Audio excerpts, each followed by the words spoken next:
Halo semua, di sini kita akan menjelaskan tentang penetapan kadar tiamin pada tablet vitamin B1 dengan HPLC Chromaster. Prinsip penetapan HPLC merupakan metode kromatografi cair yang menggunakan fase diam yang ditempatkan pada suatu kolom tertutup. Di sini yang dipakai kolom C18, fase gerak dialirkan dengan bantuan pompa atau tekanan dengan prinsip perbedaan kepolaran. Kadar tiamin dalam vitamin B1 dapat dianalisis dengan HPLC karena tidak mudah menguap, kadarnya kecil, dan memiliki gugus kromofor, sehingga dapat dideteksi dengan menggunakan detektor UV vis seperti DAD. Adapun parameter-parameternya akan dijelaskan di slide berikutnya. Adapun alat dan bahan yang digunakan yaitu alat HPLC, racun digital, labu ukur 50 ml dan 100 ml, buret 50 ml, vial gas 100 ml, 400 ml dan 1 liter, penyaring milipon, mortar dan alu, vial ember, pengaduk, Erlenmeyer, colong Wissner, pipet volumeter 5 ml, colong kaca, dan pipet tetes. Bahan yang digunakan ada KH2PO4 untuk buffer, aqua bides, membran filter PFE 0,0 mikrometer, membran filter PVDF 0,2 mikrometer, diamin HCl, tablet vitamin B1, buffer fosfat, kertas saring Wattmann nomor 41, dan label nomor 123. Selanjutnya adalah bahan kerja dalam penerapan kadar tiamin dalam vitamin B1. Yang pertama adalah pembuatan larut buffer fosfat 0,04 molar. Pertama, kita timbang kurang lebih 5,4439 gram KH2PO4 atau kalium dihidrofosfat. Kemudian, dimasukkan ke dalam pina gelas 1000 ml, lalu dilarutkan dengan aqua bides. Kemudian kita saring dengan menggunakan membran filter PFTE 0,45 mikrometer. Hasil yang sudah kita saring, kemudian dimasukkan ke dalam botol pelarut dan dilabel. Selanjutnya adalah bagan pembuatan dari standar tiamin 0-50 ppm. Pertama-tama, kita timbang kurang lebih 0,025 gram tiamin HCl. Selanjutnya, kita masukkan ke dalam labu ukur 50 ml, dicairkan dan himpitkan dengan buffer fosfat yang telah kita buat, lalu dihomogenikan. Setelah itu, kita buat dari standar tiamin HCl dari konsentrasi 0-50 ppm. Lalu, kita masukkan ke dalam labu ukur 50 ml, dicairkan dan himpitkan dengan buffer fosfat yang telah kita buat, lalu dihomogenikan. Setelah itu, kita lakukan penyaringan dengan membran filter PVDF 0,2 mikrometer dengan bantuan sering plastik dan juga filter holder ke dalam vial coklat yang telah kita labeli. Lalu, kita lakukan pengukuran dengan menginjeksikannya ke dalam HPLC Chromaster sesuai dengan parameter yang telah ditentukan. Persiapan sampel. Pertama, ditimbang 5 tablet vitamin B1, kemudian 2 tablet dihaluskan dan ditimbang kurang lebih 0,1 gram sampel halus. Lalu dimasukkan ke dalam LU 50 ml dan ditambahkan buffer fosfat. Kemudian dikocok selama 5 menit dan diendapkan. Setelah itu, disaring dengan kertas saring Wattmann nomor 41 dan filter dipipet sebanyak 5 ml ke dalam labu ukur 50 ml dan ditambahkan buffer fosfat, kemudian dihomogenkan. Dan kemudian disaring dengan membran filter PVDF 0,2 mikrometer yang terakhir diukur dengan diinjeksikan ke. Setelah vial siap, maka dikondisikan alat dengan membuka aplikasi OpenLab, lalu klik Launch Offline atau Online, klik New Method, lalu pump, isi sebagai berikut dengan parameter yang telah ditentukan, lalu sampler, dikondisikan dengan parameter, lalu oven, seperti pada layar, dan juga dikondisikan detektor DAD-nya, seperti pada gambar. Lalu setelah itu kita klik integration event, lalu kita tambah satu tabel menjadi minimum area dengan start time-nya semua 0 dan stop time-nya semua 4. Value-nya ditambah untuk minimum area sebanyak 50.000.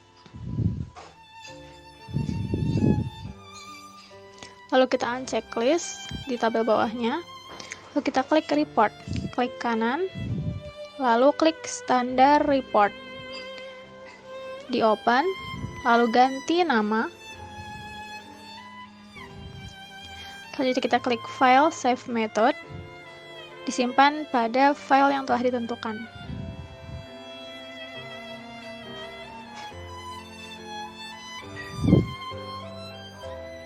Setelah itu kita klik instrument wizard, klik a new sequence, lalu kita ganti sampel amount sesuai jumlah sampel, internal standarnya 0 jika tidak memakai internal standar, lalu klik sampel ID, yaitu vitamin B1, di increment number, lalu number of unknown, yaitu nomor sampel, lalu unknown first vial 2 dan first vial kalibrasi 1, nama kalibrasinya itu tiamin, dalam penetapan ini adalah tiamin.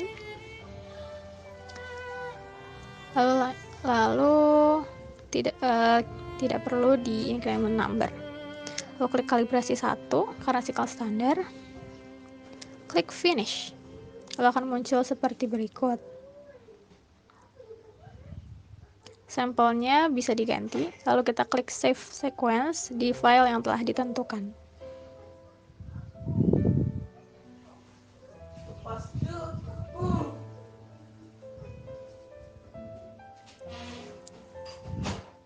Lalu kita klik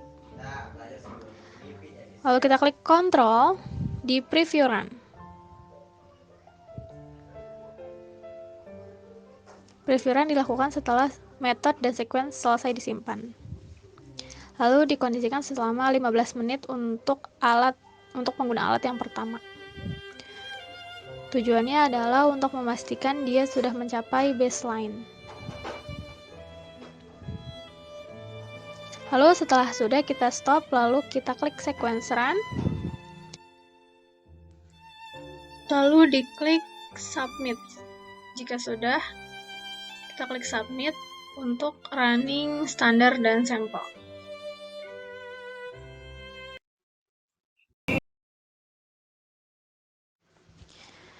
Setelah semua standar dan sampel di running, maka akan muncul kromatogram yang disimpan dalam file. Lalu kita buka open method dan open sequence, lalu klik file dan report, lalu di print.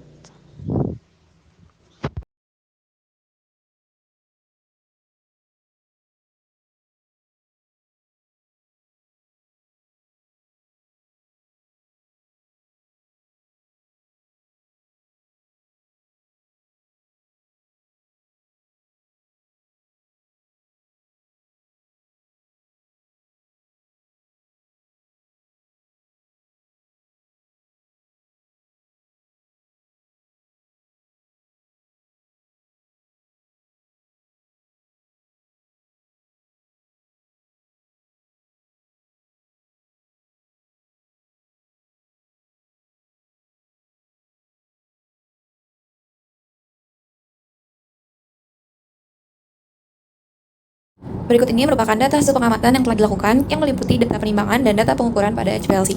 Diperoleh bobot rata-rata tablet vitamin B1 sebesar 0,2038 gram. Kemudian diperoleh bobot diamin HCl sebesar 0,0249 gram, bobot sampel simpel sebesar 0,1008 gram, dan bobot sampel duplo sebesar 0,1007 gram. Kemudian untuk data pengukuran darah standar pada konsentrasi 0, 10, 20, 30, 40, dan 50 ppm diperoleh waktu retensi pada kisaran 2,5 menit. Luas area yang diperoleh pada pengukuran darah standar semakin bertambah dengan bertambahnya konsentrasi. Kemudian diperoleh juga data hasil pengukuran sampel yaitu dengan pengolahan simplo dan duplo dengan waktu retensi 2,5 menit. Area yang diperoleh pada simplo sebesar 1988069 sedangkan area duplo sebesar 2020289. Berikut ini adalah perhitungan konsentrasi sampel dengan darah standar. ppm sampel dapat diperoleh dengan rumus peak area dikurangi intercept dibagi slope dikali dengan faktor pengenceran. Faktor pengenceran pada penetapan kali ini sebesar 10.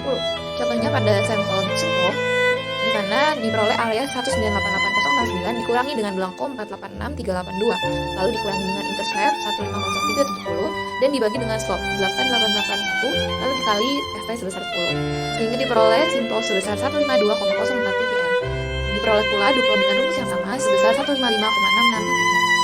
Kemudian untuk perhitungan kadar diamin dalam persen dapat dikonversikan dari ppm ke persen dengan rumus ppm dikali V labu ukur dibagi MD sampel dikali 100%. Untuk simpel dengan ppm 152,04 dikali 0,05 liter labu ukur atau 50 ml dibagi dengan 100,8 mg kemudian dikali 100%. Diperoleh persen tiamin simpel sebesar 7,84% dan persen tiamin duplo sebesar 7,73%. Kemudian untuk perhitungan kadar tiamin dalam bentuk miligram per tablet dapat diperoleh dengan rumus persen dikali miligram rata-rata dibagi 100. Untuk simpel, persen simpel sebesar 7,54% dikali rata-rata tablet yaitu sebesar 203,8 mg dibagi 100 sehingga diperoleh miligram per tablet simpel sebesar 15,37 mg per tablet dan duplo sebesar 15,56 mg per tablet sehingga rata-rata miligram per tablet yang diperoleh adalah 15,56 mg per tablet. Untuk perhitungan presisi dan akurasi diperoleh persen RPD dengan rumus simpel dikurangi duplo dibagi rata-rata kemudian dikali 100%. RPD diperoleh sebesar 2,44% dengan persyaratan RPD kurang dari 5% sehingga hasil yang diperoleh telah memenuhi persyaratan. Untuk akurasi dihitung persen recovery melalui rumus konsentrasi yang diperoleh dibagi dengan label claim lalu dikali 100%. Diperoleh persen recovery sebesar 103,73%.